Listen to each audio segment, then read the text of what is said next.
Unboxing the G3, the first thing you'll notice is that there is no stand in the box. It's just going to be a mounting bracket that you have. Now, this shouldn't really come as a surprise to anybody, but the fact that LG does show some of their marketing images with a stand kind of sucks. It will mislead some people, and I wish they would stop doing this. Now, those of you that actually do want a stand, well, you can buy one directly from LG, but it is kind of pricey and it does tilt back a little bit, so you're gonna want to keep that in mind. The alternative to that is actually kind of better, where you just pay about 50 bucks for the stand, $40 after a coupon like I did on Amazon, and you end up getting a pretty decent experience. Now, if you want the same exact stand I got, I did link it in the description, but honestly, you could just get whatever stand, and they're all pretty decent build quality. As far as reflection handling goes, I think this is going to be a big improvement over the G2. It does diffuse the light quite well, and you'll notice that the light reflections tend to be a little bit red, much like QD-OLED. Alright, next we're going to talk about the settings that you should change, and then we're going to go into my first impressions, which is kind of like a little mini review, and finish off with my early buying advice for the LG G3. Alright, so after accepting terms of services, setting up the TV, you get into the most important part, and that is going to be turning off the energy saving. Now here we go into what feels like the yearly Easter egg hunt from LG, finding the actual energy saving menu, but once we do, we are able to turn it off. Let's talk about the new changes to the LG menu, which I think is really cool, and one of the first things you'll want to do is add the energy saving to the shortcut, so that way you never have it on. No matter what mode you're in, you can always just click the settings button and see. I do like this customizable menu. I do wish, honestly, that there was more advanced settings you could add to it, but it is a good start, and maybe LG can build on it in the future.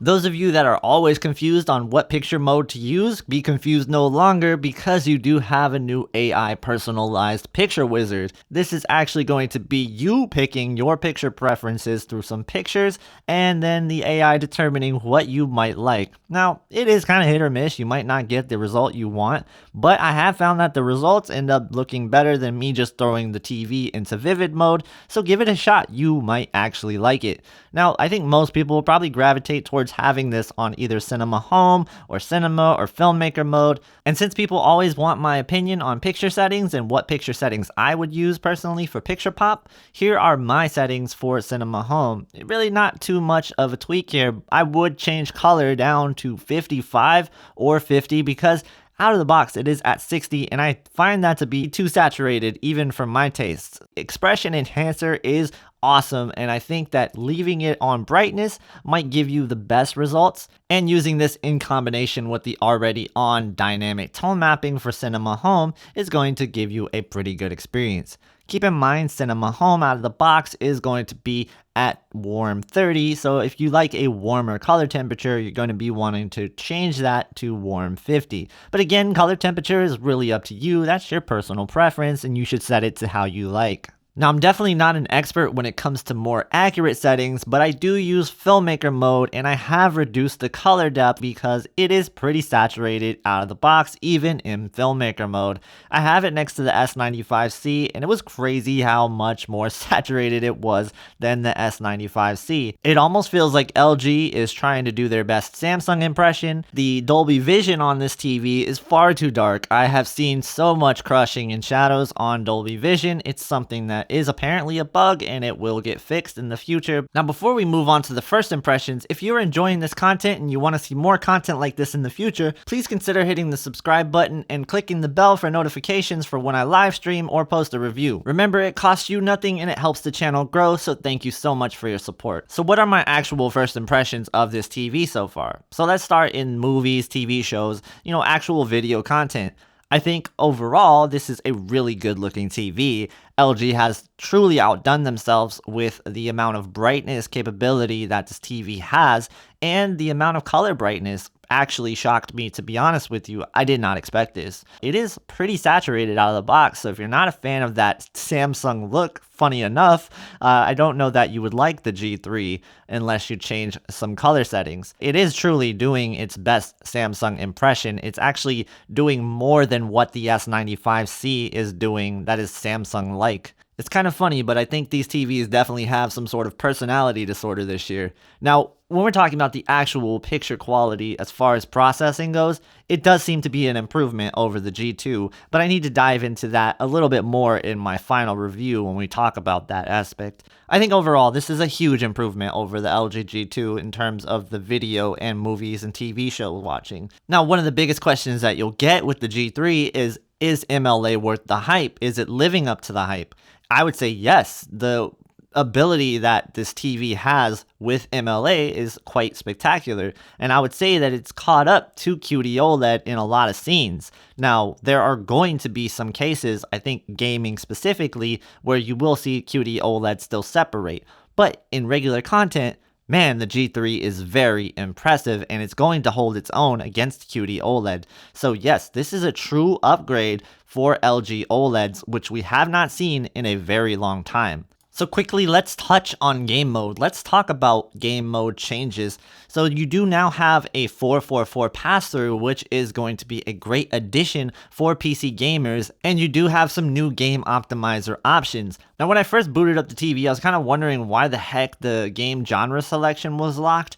And it's actually tied to the sound selection. You actually have to make sure the picture options are on Game Optimizer, but also your sound selection has to be on Game Optimizer as well. Once it is set to that, then you can unlock your game genre selection. The only reason I knew that is because I was actually reading the tooltip and that's what it says to do. So I thought that was kind of interesting, kind of weird that it's like that out of the box, but I do want to note that in case anybody was having trouble with that. Also, last year, you could change a lot of the settings through the actual advanced settings menu when you're in game mode, but this year, you're going to want to change your settings through the game optimizer. Otherwise, you'll notice those are grayed out as well, and they're not selectable. Now, as far as the game mode picture quality goes, it's pretty good, but I do think that it is not as good as outside of game mode.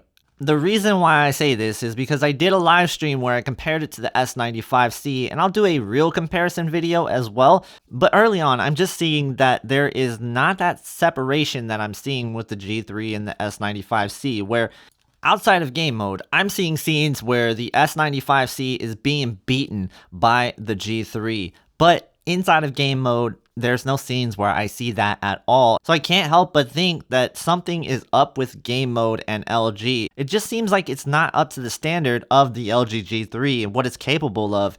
Now, this feeling is probably magnified by me seeing it next to an S95C, but still, I have to call it out. There is something with game mode where it feels like it could be better, and that's all I'm saying with that. Now, when it comes to SDR gaming, you can get an okay experience out of it, but it still is locked with the peak brightness, so you can get better experiences out of other TVs in SDR that let you unlock the peak brightness if that's something you're going for. I personally like to have high peak brightness in SDR. I just think it gives me a more vibrant feeling when I'm playing those SDR games, and it is noticeable.